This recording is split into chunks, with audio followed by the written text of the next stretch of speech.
the children to bed and go looking for dinner. John Rothstein here on Inside College Basketball Now. This is our special Big East offseason breakdown. Want to remind you to subscribe to Inside College Basketball Now on Apple Podcasts. We want to be your Bible for the college basketball season and beyond. We are the only college basketball podcast coming to you 52 weeks out of the calendar year. Also want you to follow us on Apple and Spotify. Leave a comment, leave a review. Let us know what you think of the product we're bringing to you 52 weeks out of the calendar year. And as we have the last couple of weeks, and as we will the next couple of weeks, we are going to break down one conference each week from soup to nuts. Today's focus is on the Big East. We're going to get into early season power rankings, early season awards, and early season sleeper, all of that, plus your comments and feedback later in the show. But as always, we start with three big things. And the first big thing that's going to come to the forefront when it comes to Big East discussions for the 25-26 season, St. John's and UConn are on a collision course. Now, make no mistake about it. 12 months ago, when I talked about St. John's quest to be relevant under Rick Pitino, I laid everything out in layman's terms. Since Lou Carnesecca retired in 1992, prior to last season, St. John's had won just 5 NCAA tournament games, and UConn had won 6 national championships. Now, during that time, St. John's won an NCAA tournament game for the first time since 2000, and St. John's also won a Big East regular season title for the first time outright since 1985, the last time this program went to the Final Four. And it also won a Big East tournament title for the first time since 2000. But in addition to that, St. John's beat UConn twice. St. John's swept the Huskies, a dramatic win over UConn at Gampel Pavilion, and a convincing win over UConn at Madison Square Garden. One thing in sports, and this is something that I talked about a year ago at this time, that can't be understated. In order to have a rivalry, you can't have one side constantly winning. And up until last season, since Lou Carnesecca retired in 1992, UConn was beating St. John's 2/3 of the time. It was a one-sided domination, and UConn had also, as I mentioned, won 6 national championships since Lou Carnesecca retired. But things have changed. St. John's made a major statement to the dominant program last year in college basketball, a program in UConn that won back-to-back national titles in 23 and 24 in a convincing form that I don't know if we'll ever see replicated again in our lifetimes. And what does that mean? I've said this before, so I'm not saying anything different than I haven't said on previous episodes, but the fact remains the facts. The 2 games, regular season-wise, between St. John's and UConn, one in Connecticut and another at Madison Square Garden, will be, in my opinion, the 2 most highly anticipated games in all of college basketball this season. Because you have hostility. You have coaches in Rick Pitino and Dan Hurley who have each won multiple national championships. You have 2 teams who will enter this season with bona fide hopes and dreams of going to a Final Four and hopefully winning a national championship. And I've said it before and I'll say it again. I firmly hope that there are 4 meetings between St. John's and UConn this season. One in Connecticut, one in the regular season at Madison Square Garden, and then another in Madison Square Garden at the Big East tournament in the title game. And then we have a 4th meeting in Indianapolis at the Final Four. Wouldn't it be something if at 8:47 Eastern time at the Final Four, on Final Four Saturday, if we saw a 4th meeting between St. John's and UConn? Can you imagine that? Now, why is there this optimism for both teams? It's for good reason. If you're UConn, if you're Dan Hurley, you've got great returning personnel. Solo Ball and Alex Caravan are all Big East first-team caliber players. Taris Reed is a 14-9-2 guy when he stays on the floor. Braylon Mullins, I saw him last week in practice. He's got unbelievable instincts for a lead guard. He's a little bit of a freshman, Grayson Allen. He's a little bit of Bob Sura, who played 3 decades ago at Florida State. He is going to step in for the role that was vacated by Liam McNeely. Silas Demery Jr., a transfer from Georgia, is going to give Dan Hurley another lead guard with size, like he had with Tristan Newton when the Huskies won back-to-back national titles, like he had at Rhode Island with Jeff Doughton when the Rams won back-to-back games in the NCAA tournament in 2017 and 2018. And another underrated thing about UConn, the depth of this team. I don't know if Dan Hurley is going to play 10 men in his rotation, but you better believe that UConn could play 10 men in its rotation. UConn is going to be vastly improved at point guard, and it's also going to be a better defensive team, in my opinion, than it was a year ago when the Huskies took Florida to the wire in the round of 32. And what about St. John's? Well, I'll say this. Last year, St. John's was a below-average offensive team. And Rick Pitino, I talked to last week via text message, and the biggest thing that he stressed home in our communication was how much better offensively St. John's is going to be this season than last season in terms of shot making. Now, are there serious point guard questions for St. John's? Absolutely. There's no Kadari Richmond. There's no Davon Smith. There's no Dennis Jenkins. But you have 3 players, Ian Jackson from North Carolina, Osiah Sellers from Stanford, and Jozon Sannon, who have all showed a knack for putting the ball in the basket. Pitino told me he is exceptionally high on Osiah Sellers, who has been the surprise of St. John's early on.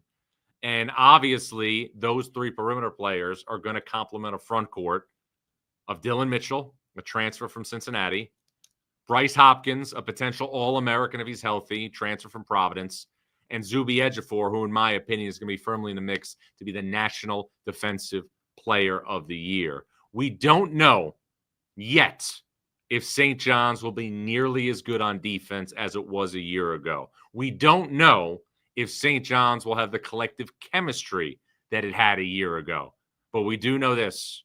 St. John's is a much more talented offensive team than it was last season when it won 31 games, the Big East regular season title, the Big East tournament title, and was a 2 seed in the NCAA tournament before John Calipari in Arkansas knocked out the Red Storm in Providence. But if it's July and you're thinking about what's ahead in all of college basketball, and it's a college basketball now that is going to have more higher profile games in November and December because there's fewer early season tournaments, of all the games that will be played, the 2 that will be the most anticipated from the start of the season until the start of the NCAA tournament, or even the start of before conference tournaments, will be those 2 games between St. John's and UConn. Now, we would be remiss if we did not talk about other storylines in the Big East, even if St. John's and UConn have pushed forward, but they have indeed pushed forward. Second big thing for the Big East in 25-26. This will be unequivocally the most difficult task that Shaka Smart has had since he took the Marquette job in 2021.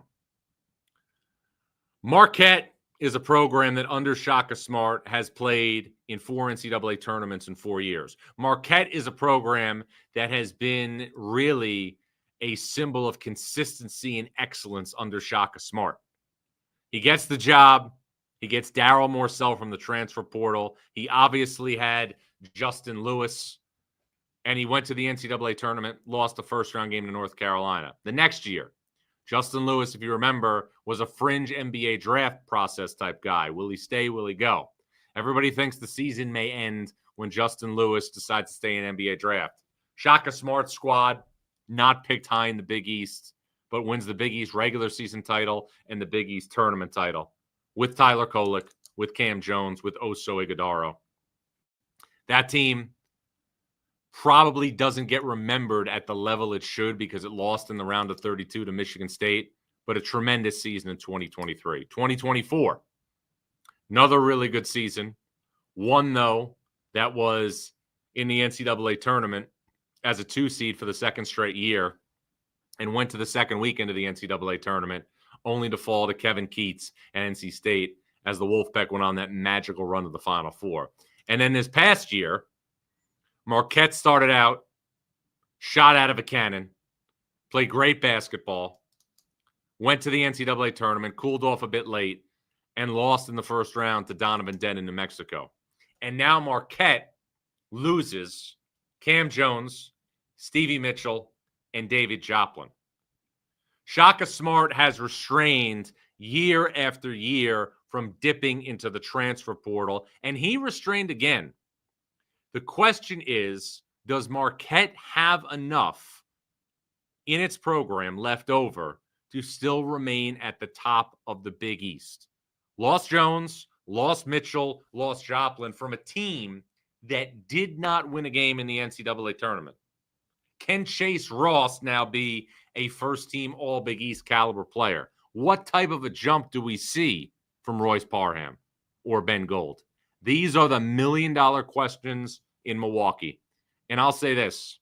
If Shaka Smart can get this group of Golden Eagles into the NCAA tournament, he's going to be right there in the mix to be the Big East Coach of the Year in 25-26.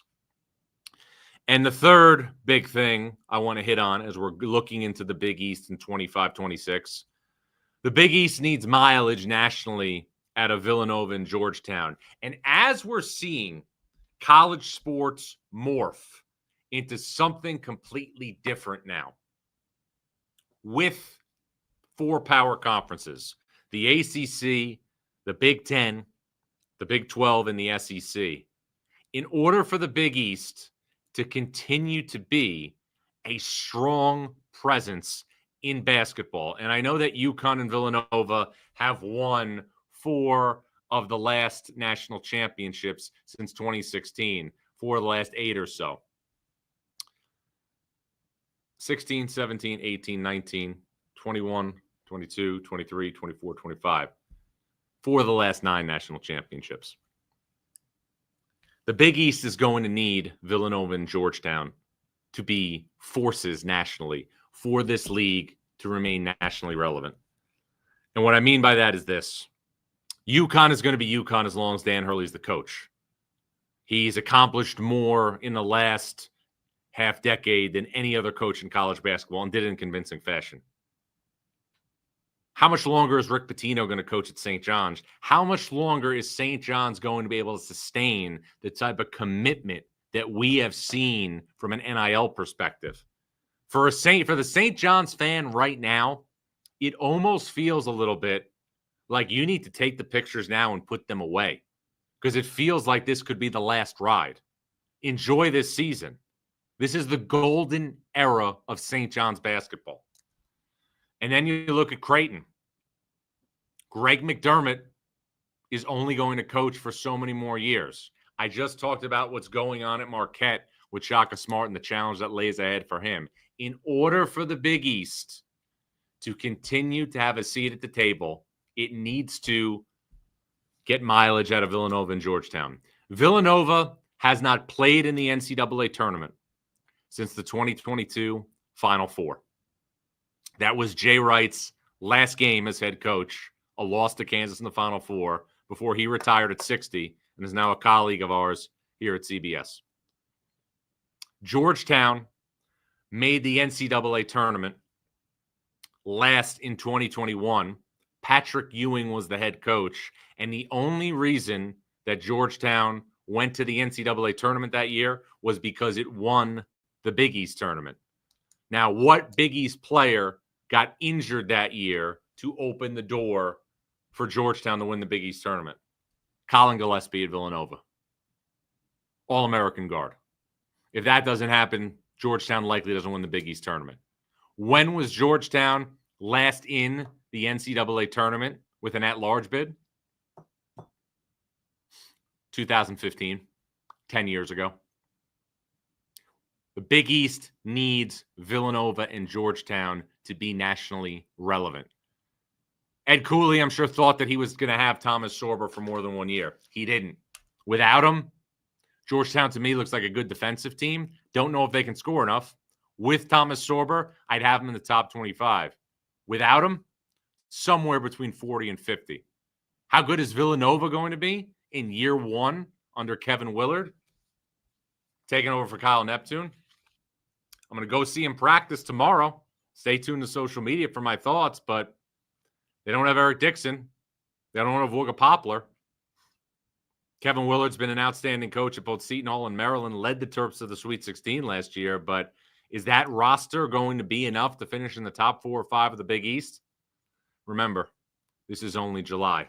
When we return, Big East preseason power rankings, early season awards, a preseason sleeper that may surprise you. I'm John Rothstein, and this is Inside College Basketball Now on the CBS Sports Podcast Network. When you need your sports news all the time, we've got breaking news to bring to you. CBS Sports HQ gives you a snapshot of all the sports that matter to you. When you need your sports in a snap, find it on CBS Sports HQ, streaming free anywhere you are.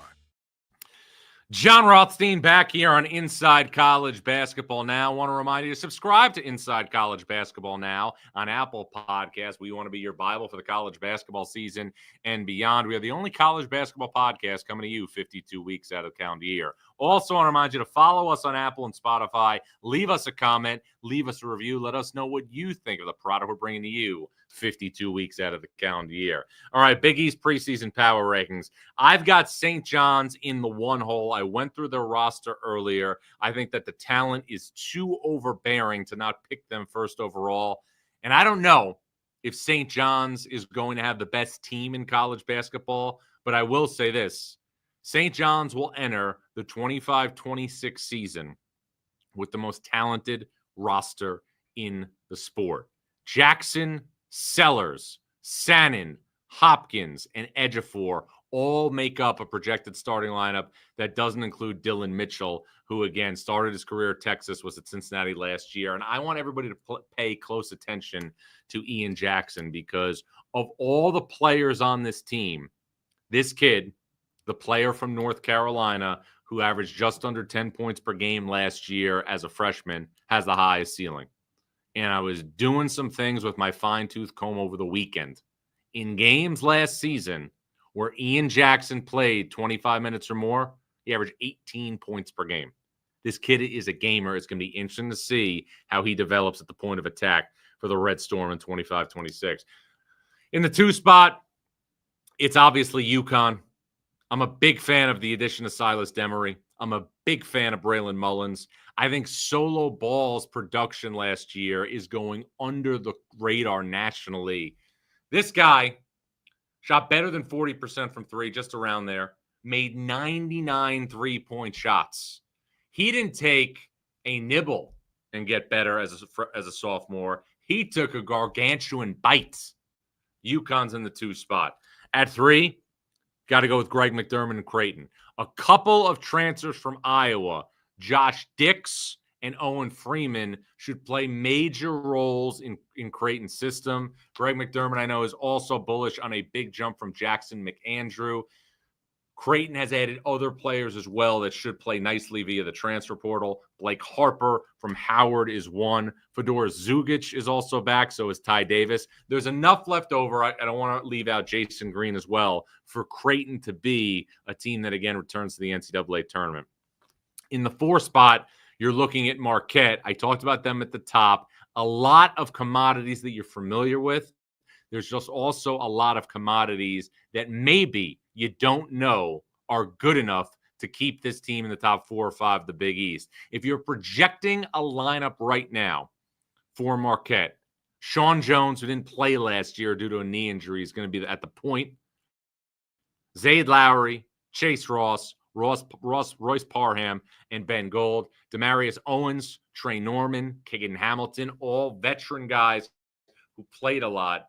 But these roles are different for these players on Marquette. Another reason why I think you can say unequivocally, this will be the most difficult challenge that Shaka Smart has had since he arrived in Milwaukee. In the 5 spot, the Georgetown Hoyas. Malik Mack is back at point guard. And there's also a number of players that Ed Cooley has added, 6'4", 6'5", who should be able to pass, dribble, and also defend multiple positions. I don't know how good of a shooting team Georgetown's going to be. KJ Lewis from Arizona, Deshaun Harris-Smith from Maryland, Jeremiah Williams from Rutgers, and also Langston Love from Baylor are all going to give Georgetown the opportunity to be a really good defensive team. The question is, though, how is Georgetown going to replace Thomas Sorber in the pivot? What can they get production-wise at the 5? And also, what is Georgetown going to do from a shooting perspective? There's a chance for this to be, I think, a decent team. I don't know, though, if Georgetown has enough yet to make the NCAA tournament. In the 6th spot, I'm going with Kim English and the Providence Friars. This team deceptively did a nice job in the transfer portal. I don't think Providence is getting the attention that it deserves. Went up and saw them practice last week. Jason Edwards, 17 points per game at Vanderbilt, quality addition to the backcourt. Daquan Davis from Florida State, seasoned college player with experience. Jalen Sellers, last year played for UCF, battled injuries last year. If he was healthy, it would have given UCF maybe a little bit more, air in the tires to be a bubble team. I like the makeup of Providence. I think Providence is a team that could really, really surprise in the Big East. I think Providence did an underrated job in that transfer portal. In the 7th spot, Kevin Willard and Villanova. The question is simple on the main line. Who's going to get a rebound? I see the depth that Willard has assembled on the perimeter. 5-star freshman Caden Lewis, originally committed to Kentucky. Ball will be in his hands, and I'll see Villanova more when I go there on Tuesday. Devin Askew, veteran player, has been everywhere, most recently played for Long Beach State. Zion Stanford from Temple. Bryce Lindsey, James Madison, Tyler Perkins, who was at Villanova last year, and also Malachi Palmer, who transferred from Maryland. Those 6 guys are going to play the bulk of the minutes on the perimeter for the Wildcats, who probably could play small. But I'm curious, how will Matthew Hodge, a redshirt freshman, Tafara Gapari, who played for Willard at Maryland, and Duke Brennan from Grand Canyon do on the glass and defensively at the front of the rim? That's what I'm looking at when it comes to the Wildcats right now. Butler is in the 8th spot. Some key losses for Thad Matta's squad. Pierre Brooks, Jameel Telford, Patrick McCaffrey, Andre Screen. Michael Ajayi was the big addition for Butler through the transfer portal. Also, Jamie Kaiser, who originally actually played for Kevin Willard at Maryland, the former top 50 recruit. From what I gathered, Thad Matta told me he's been cleared. He didn't play last season. So you'll see high expectations surrounding Finley Bizjack, Jamie Kaiser, and also Michael Ajayi for Butler. The Pauls in the 9th spot, to me, this is a window of opportunity for Chris Holtmann and DePaul. For years, in some cases, when you think about it, for decades, DePaul has been the laughing stock of the Big East. DePaul has been the team that everybody looks at and says, those are a couple of wins we can get. DePaul's got players back. Leighton Blocker, C.J. Gunn, N.J. Benson, who showed some nice promise last year as a potential breakout player to watch in the Big East.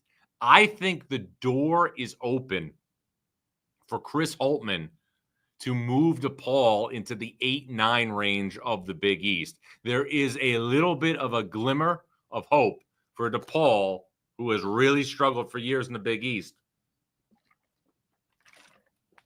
to make a move in its 2nd season under Chris Holtmann. In the 10th spot, Xavier. Year 1 for Richard Pitino. A lot of unknown commodities on Xavier's roster right now. Roddy Anderson redshirted last year, played 2 years ago at Boise State, starting point guard on a team that went to the NCAA tournament. Philip Borovichinen, another player who played for Richard Pitino in New Mexico, but a lot of unproven commodities, especially for guys who haven't logged minutes in power conferences. And in the 11th spot, Seton Hall.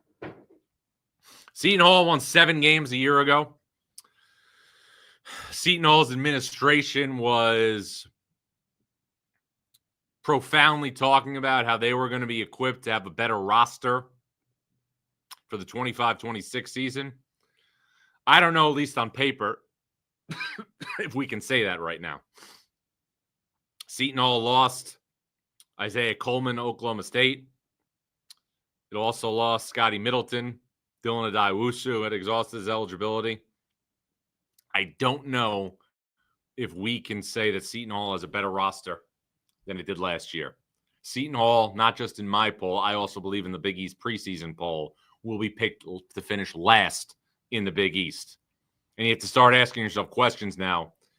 If you're a fan of Seton Hall, if you're an alum of that school, at what point do we get back in the game?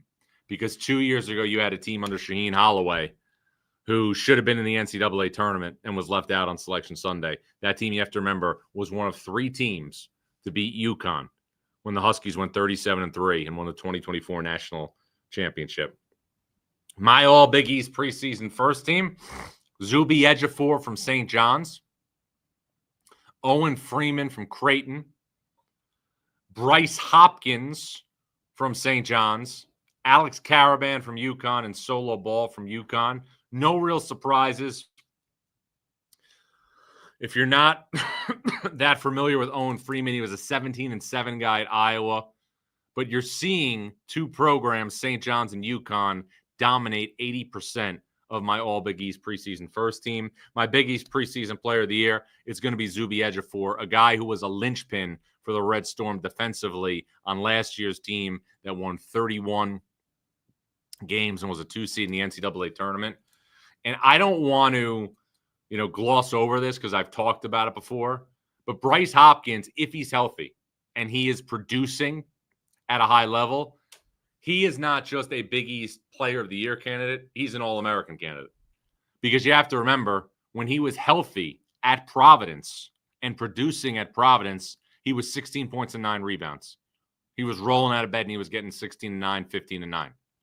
So you're adding that to Zuby Ejiofor, and you're looking at potentially the best 4 or 5 that Rick Pitino may have had since he had Shane Bohannon and Gorgie Jang when Louisville won the 2013 national championship. My Big East preseason sleeper is the Providence Friars. I talked about how I went up there last week. I saw Providence in person. I was impressed with the perimeter. I think Oswin Hermunse is going to have a potential breakout year at center. Duncan Powell, transfer from Georgia Tech, good option at the 4 spot. But you're looking at a perimeter, in my opinion, that has a lot of different options. Oswin Hermunse is going to be in a scenario, I think, he has a chance to be a breakout guy as a sophomore, if I can ever get his name right. It's easier just to say Oswin, but he's a really good player. Good prospect. Duncan Powell is obviously a chance to be a force at the 4. But your success is dictated in college basketball by the quality of your guards.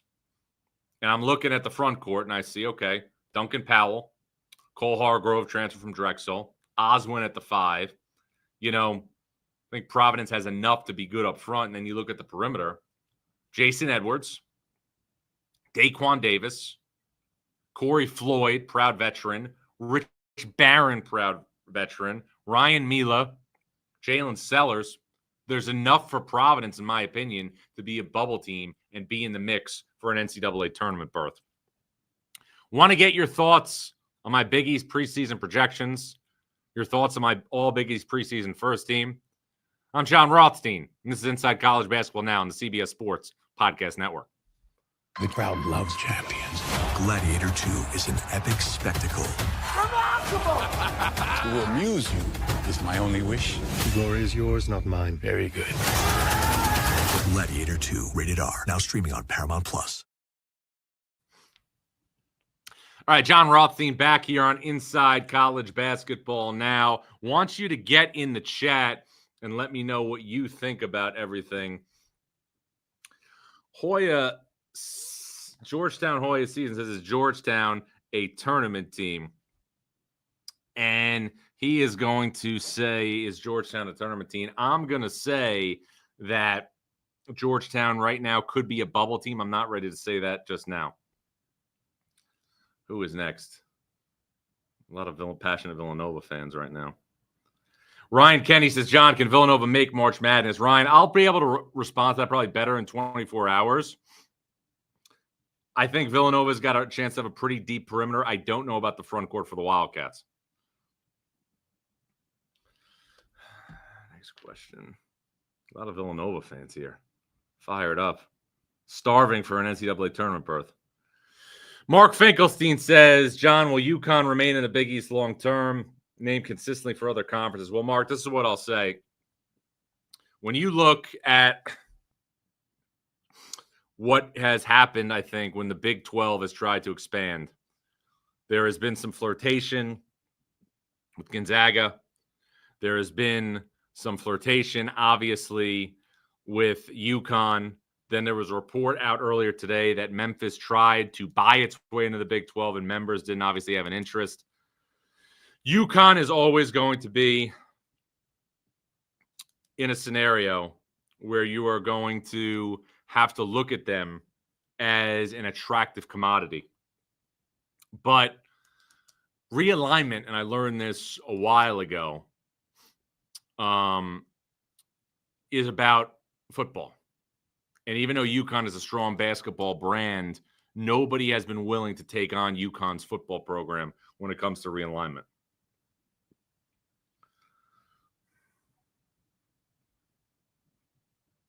Let's see here. Well, Uptown Dre saying, yo, my brethren, my Hoyas will surprise this season. Georgetown fans always passionate. Chris USPL says, John, Marquette are horrendous, going to be nowhere near fourth. You have to give Shaka Smart the benefit of the doubt because of his ability to replenish talent.